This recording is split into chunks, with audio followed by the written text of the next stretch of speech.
Cleopatra VII, born in 69 BC, ruled Egypt as its final active pharaoh before the kingdom's absorption into the expanding Roman Empire.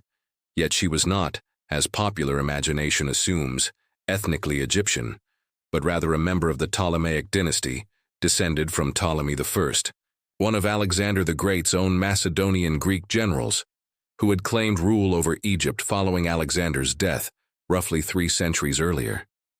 This Ptolemaic dynasty had governed Egypt as a genuinely distinct ruling class for nearly 300 years by the time of Cleopatra's own birth, generally maintaining Greek language, culture, and, notably, considerable intermarriage within their own immediate royal family line, a practice intended to preserve the dynasty's concentrated royal authority, even as it created documented genetic health concerns identified by historians. Cleopatra herself, however, represents a genuinely notable exception within this broader Ptolemaic pattern of maintaining separation from native Egyptian culture and language.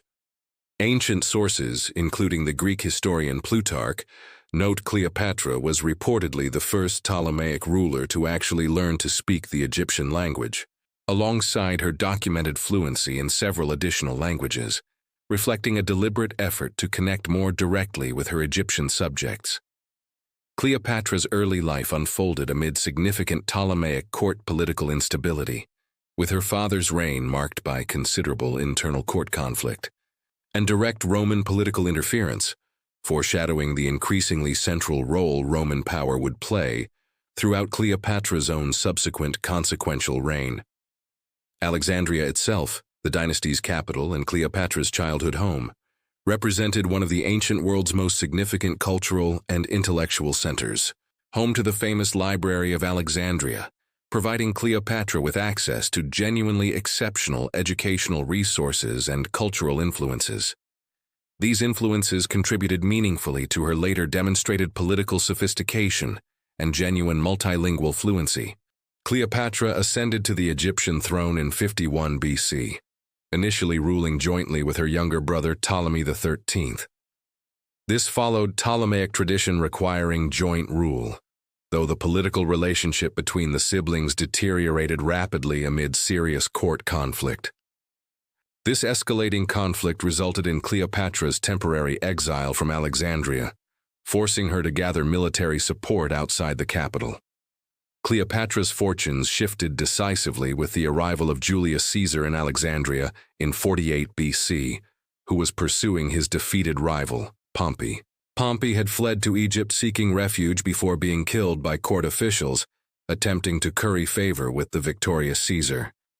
Cleopatra reportedly had herself smuggled into the royal palace, concealed within a rolled carpet, to secure a private audience with Caesar. This bold move allowed her to bypass her brother's officials, reflecting the political resourcefulness that defined her reign. This dramatic meeting proved decisive, with Caesar subsequently intervening in the Ptolemaic succession conflict on Cleopatra's behalf. Caesar committed Roman forces to help secure her restored position on the Egyptian throne, following intense internal conflict in Alexandria. Cleopatra's meeting with Julius Caesar initiated both a genuine personal relationship and, significantly, a crucial political alliance that would restore her to secure control of the Egyptian throne, with Caesar's military support proving decisive in the conflict against her brother Ptolemy XIII's competing political faction. This alliance, historians studying Roman-Egyptian political relations emphasize, served genuine mutual strategic interest beyond whatever personal relationship existed between Caesar and Cleopatra individually, since Caesar's support for Cleopatra's restored rule secured Roman access to Egypt's considerable agricultural wealth and strategic Mediterranean position, while Cleopatra's alliance with Rome's most powerful contemporary figure provided her throne with crucial external protection against both internal rivals and external threats. Cleopatra reportedly traveled to Rome itself during this period, residing there for a time and present in the city during the period surrounding Caesar's assassination. Though Cleopatra's own specific presence and activities during this turbulent period remain somewhat less thoroughly documented compared to other periods of her extensively recorded career. Following Caesar's assassination and the resulting political chaos in Rome, Cleopatra returned to Egypt, her political position now considerably strengthened through her established Roman alliance. Though the specific practical political landscape she would need to navigate had shifted considerably, requiring genuine renewed political calculation regarding emerging Roman factions. Cleopatra and Caesar's relationship also produced a son, known as Caesarion, whose paternity carried significant political implications given the potential succession claims. This direct biological connection to Rome's most powerful figure might eventually create implications that would prove consequential for Caesarion's own eventual fate. These implications would prove consequential following the broader Roman political conflicts this documentary will continue tracing. Beyond her well-documented political alliances with prominent Roman figures, Cleopatra demonstrated genuine, substantial capability as an independent ruler managing Egypt's considerable internal affairs. Managing Egypt's administrative, economic, and religious affairs throughout her reign, a dimension of her historical significance popular cultural memory frequently underemphasizes compared to her romances. Ancient sources and surviving administrative documentation confirm Cleopatra actively engaged in genuine governmental administration, including economic policy affecting Egypt's crucial grain production and agricultural economy, upon which both Egypt's internal stability and its valuable export trade relationships depended considerably throughout this historical period. Cleopatra also cultivated deliberate religious and cultural connection to traditional Egyptian religious tradition, presenting herself in official contexts and monuments using imagery connecting her to Isis. This reflected a deliberate political strategy aimed at reinforcing her legitimacy among her Egyptian subjects through visible connection to established, deeply significant indigenous Egyptian religious tradition. This approach extended well beyond the Greek cultural framework her Ptolemaic predecessors had generally relied upon more exclusively throughout their rule. Historians note Egypt maintained considerable prosperity and effective governmental function throughout much of Cleopatra's reign, suggesting administrative competence extending beyond her popularly emphasized relationships. She demonstrated genuine sustained capability in the practical, demanding work of governing a genuinely significant, wealthy ancient kingdom across nearly 2 full decades of continuous rule. Cleopatra's multilingual fluency, reportedly extending to 9 distinct languages, represented significant diplomatic capability, allowing her to communicate directly with foreign envoys and various ethnic communities. Significantly, she spoke to her own Egyptian subjects without requiring translation intermediaries that had been necessary for her Greek-speaking predecessors throughout their centuries of rule. Following the political chaos and subsequent civil conflict that followed Julius Caesar's assassination, Cleopatra eventually formed a significant political and personal alliance with Mark Antony.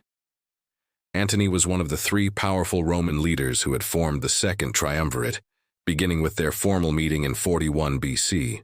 This alliance, like her earlier relationship with Caesar, historians emphasize served genuine, significant, mutual strategic political interest.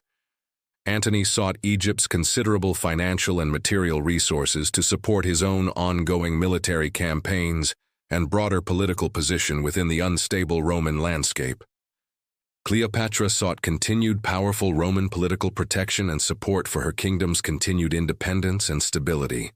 Cleopatra and Antony's relationship produced several children together, and Antony's subsequent political and territorial arrangements would eventually become a significant point of controversy.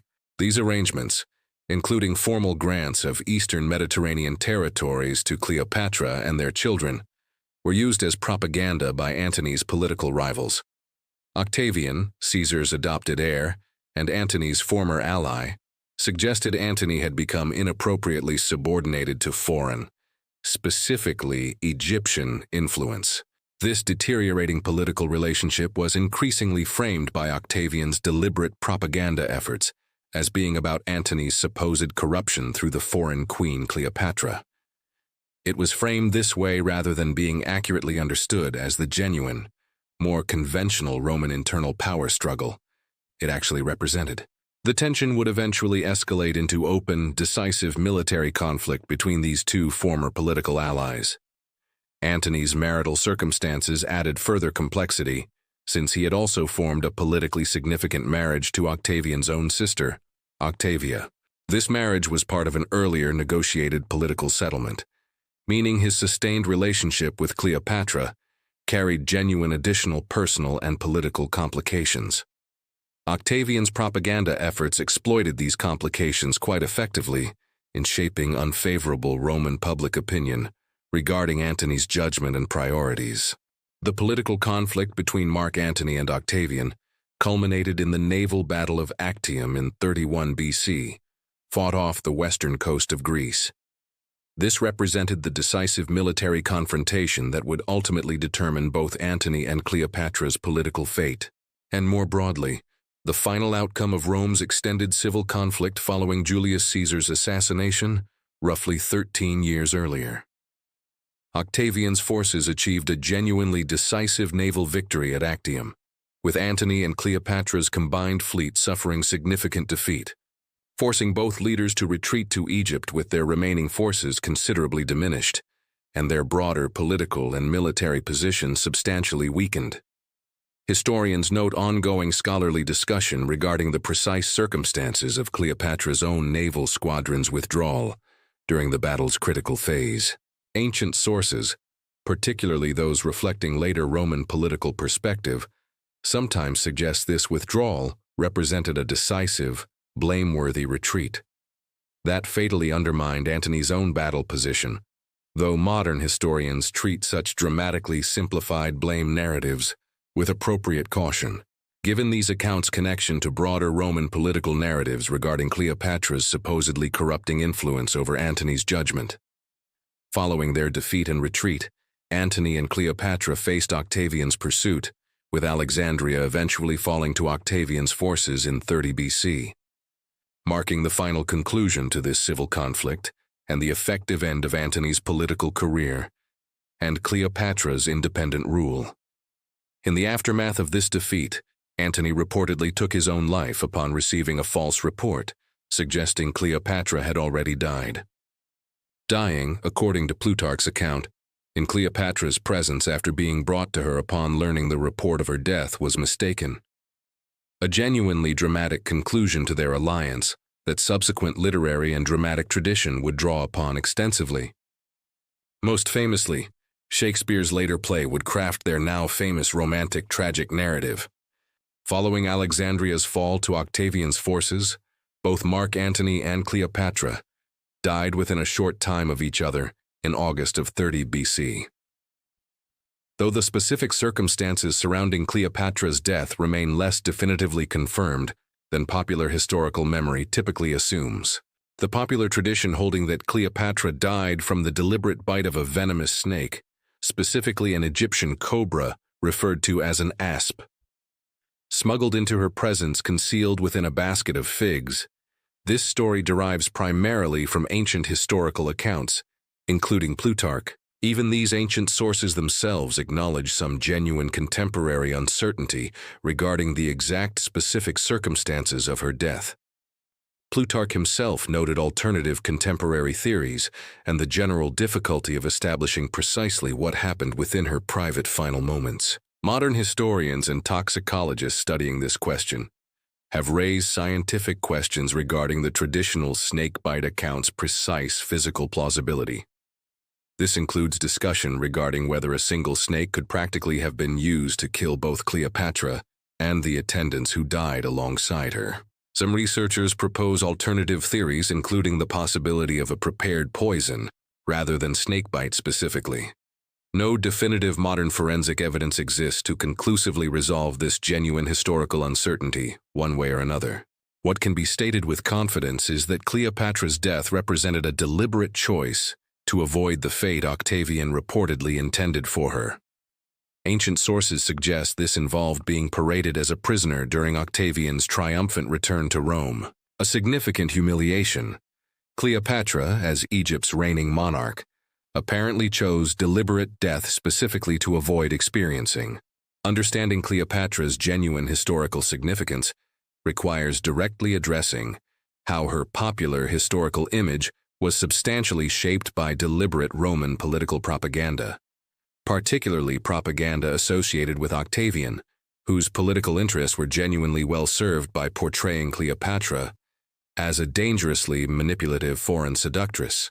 The narrative claimed she had corrupted Antony's judgment, rather than acknowledging the reality of a genuine Roman internal political power struggle. This deliberate propagandistic framing served Octavian's immediate political interests considerably better than the alternative, more historically accurate framing would have. Portraying the conflict as fundamentally about protecting Rome from dangerous foreign, specifically feminine, corruption proved considerably more politically persuasive. It was more unifying for Roman public opinion than acknowledging the conflict's nature as a straightforward Roman civil war between rival political factions.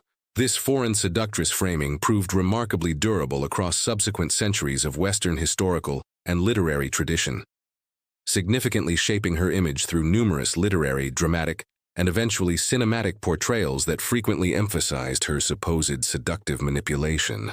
Historians note these works emphasized exotic foreignness more than her genuine, well-documented political capability and administrative competence. Modern historians studying her actual historical record increasingly emphasize the importance of recognizing this propagandistic distortion, presenting instead a portrait of a genuinely capable, multilingual, politically sophisticated ruler who successfully maintained her kingdom's independence. She navigated an overwhelming, decisive Roman political and military power throughout her entire challenging reign of nearly 2 full decades.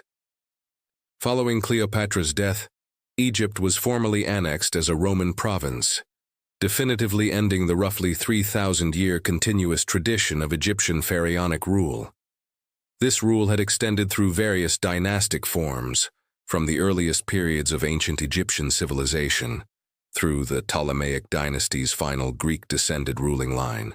This formal transition represented a genuinely significant historical turning point, extending well beyond simply Cleopatra's own individual political fate. It marked the definitive incorporation of one of the ancient world's most historically significant civilizations directly into the expanding Roman imperial administrative system. Egypt subsequently served as a genuinely crucial Roman province, particularly valued for its considerable agricultural grain production, supporting Rome's own substantial urban population. Cleopatra's children with both Caesar and Antony experienced varying subsequent historical fates. Her son by Caesar, known as Caesarion, was reportedly executed shortly after Alexandria's fall on Octavian's specific orders. This reflected Octavian's political concern regarding potential future succession claims. This direct biological connection to Julius Caesar himself might eventually pose to his authority. While her children with Antony experienced different trajectories, with at least one daughter, Cleopatra Selene, eventually established as a client ruler over North Africa. This definitive historical transition from independent Egyptian rule to direct Roman provincial administration represents a genuinely significant marker within this documentary series. It explores how ancient political structures and civilizations gradually transformed and formally ended across the extended historical periods this channel has continued examining. Egypt's transition also carried significant symbolic weight for Octavian's own subsequent political position. His personal conquest and administrative absorption of Egypt's considerable wealth provided substantial financial resources that proved genuinely significant in helping fund his consolidation.